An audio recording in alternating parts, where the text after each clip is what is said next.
Hey folks, this is Gary Creely with Creely Blades.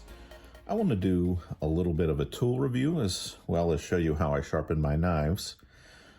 For a long time, I used a Tormek to sharpen my blades. This is actually a Tormek jig here, which I use with this new tool.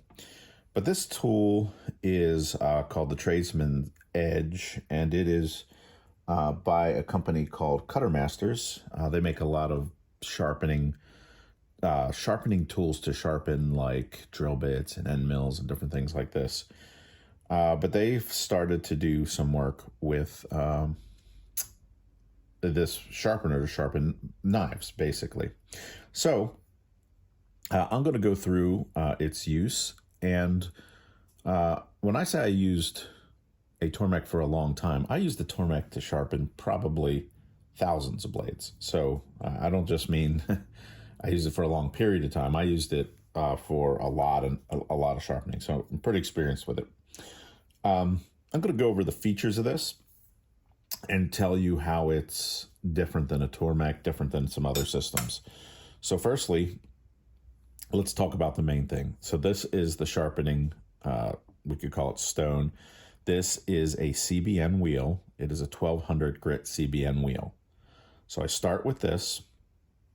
Now over here is a leather honing wheel. Now here's a major difference between this and the Tormek. On a Tormek, this wheel is smaller than this wheel, and this guide does not allow you to go onto the honing wheel. Now on this honing wheel, I have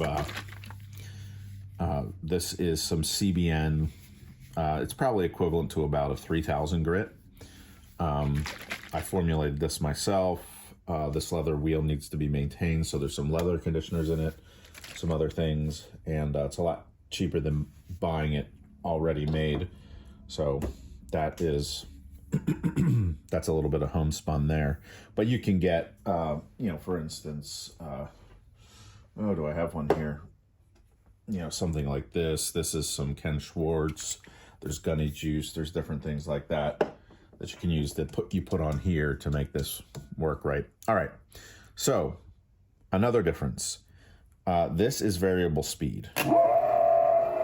So you can slow it down to about the speed of a Tormek. That actually might be a shade even faster than a Tormek. Or you can spin it on up a good bit faster. I usually run it right around 200 RPM. That's where I run it. Now, there are a couple key differences here that I want to get into. One is, you can't see it back here, but there is a screw, it's like a set screw that allows you to move this in and out very accurately. And if you see here on the rails, and I think you can see it, there are numbers here to let you know the distance out or in that you're going. So the way this works, this is a Tormek jig. I put the knife in the jig, and I always put it in, I have this down to a science for the Mako, but I put it about a 1/4 inch in and a 1/4 inch down. Then, so this is straight and this is curved. You guys probably already knew that. But what I try to do is sort of average out that curve and match it to here. So I'm kind of compromising from the back to the tip so that I have a pretty similar, and that goes in there about like that. Now, you set the distance of this guide. There's an online calculator, and I'll put a picture of it up here for you. There's an online calculator, and you measure the distance from the edge to the pivot. Edge to the pivot. Probably easier to do this way. Edge to the pivot. Then you tell it the angle that you want, and then it will tell you how far out you need to go with this. The cool thing is, this rod is about 10 millimeters, so you start at 10 millimeters and then you add. So if it says, whatever it says for your measurement, how far out you need to go, you add 10 millimeters and you have gauge is right there, so you don't need to like measure or whatever. Unlike a Tormek, this is only a single trigonometry equation, not a compound equation. So long story short, it's more accurate. The angle is more accurate on this than it is on the Tormek because there are less variables and the equation is more simple. Now I'm going to do a sharpening. Let's sharpen this thing.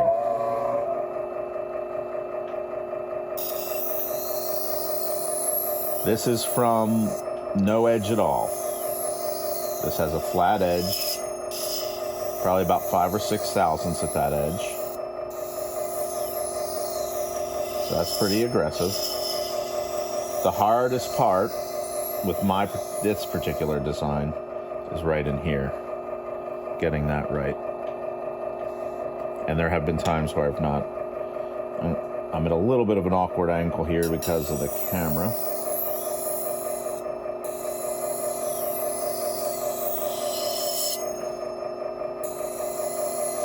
Now what will happen is I will develop a burr.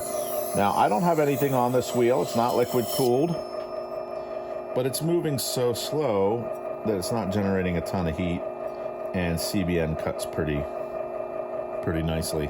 Now, we have not reached an apex yet, so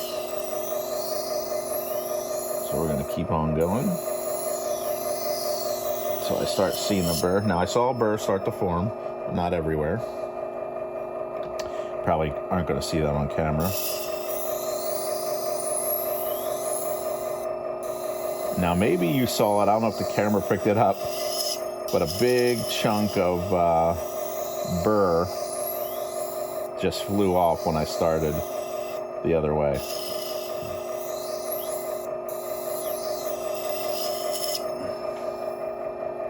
All right.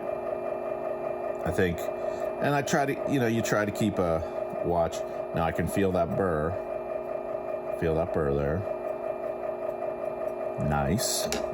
That's what we like.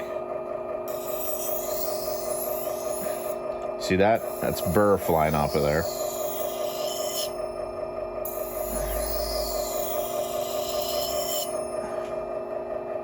Now, a lot of times I do this with feel as much as with eye, because I'm old. Can't see as good as I used to. Let me put my glasses on. Hold on a minute here. There we go. Oh, the whole world has become clear to me. All right. Let's do just one more pass. Even when I get a burr, I'll do an extra pass or two. You see that? That was all burr flying off. I hope the camera's picking it up. I can't tell. All right. So I'm pretty confident now that is a pure burr, because sometimes what you can get with an edge, you've sharpened it, but it's still right at the top, flat. So you can have a burr even with that, but you just got to make sure you apex it. Now, I've loaded this with the CBN. The CBN emulsion is the word we're looking for. Emulsion. All right, now we're going to come on the other side here. I don't want to push too hard with this. I want to let the abrasive do the work. Let the wheel do the work. I don't want to bear down into it. Now here's something neat. I don't know if the camera's going to pick this up. Right there is a little piece of burr just sitting. When you have big chunks of burr like that, that's how you know. That's one way you can know that your steel has been well heat treated. I think this steel was heat treated. I can't remember. Either Boss or Peters. Those are the two companies I use these days. Okay, so this is done. I don't know if I can get you, how close I can get you to seeing the light here, but I almost get a polished edge on it. We'll call it semi-polished. Now, I have a super technical way of checking the sharpness of my blades, and that is with a piece of paper from Lego instructions that my kids get. It's the perfect paper for doing this. It allows me to know I'm checking for sharpness, but more to the point. Let me turn this off. It doesn't need to be on anymore. More to the point, I'm checking for any glitches or catches or anything amiss on the edge. And I really just want to start with almost a push cut.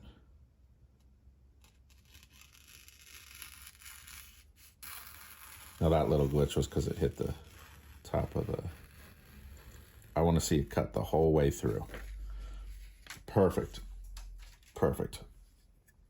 So this is a done edge. The Mako is actually a little tricky to sharpen because of this area right in here. Makes it a little tricky. Let's see, does it shave? I'm not a super hairy dude, but there you go. Ooh, shaves right off. Could use a little shaving cream on that.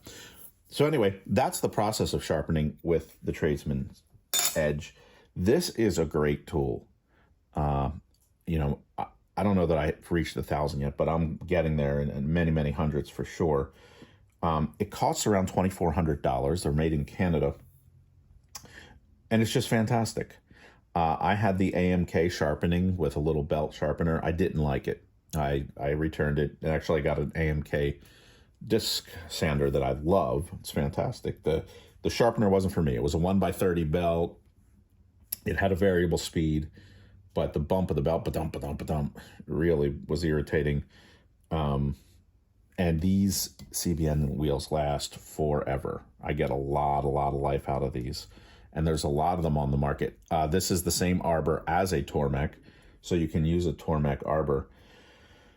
This is a DC motor.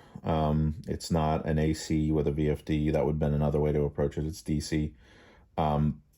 This leather is honed to be exactly the same size as this.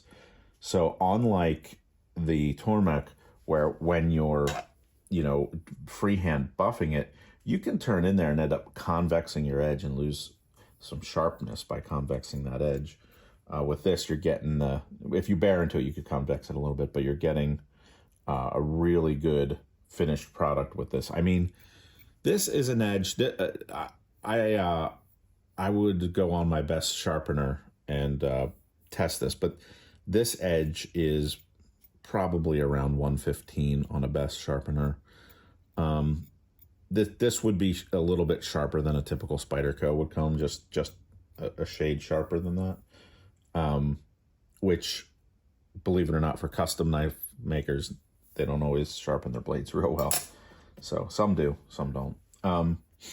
But this is the tool. I love it. I've had it now. I might be going on a year now. And this is my go-to sharpening, pretty much, unless it's a super big knife, and then I'll just sharpen it on the knife making grinder. This is my go-to sharpening tool.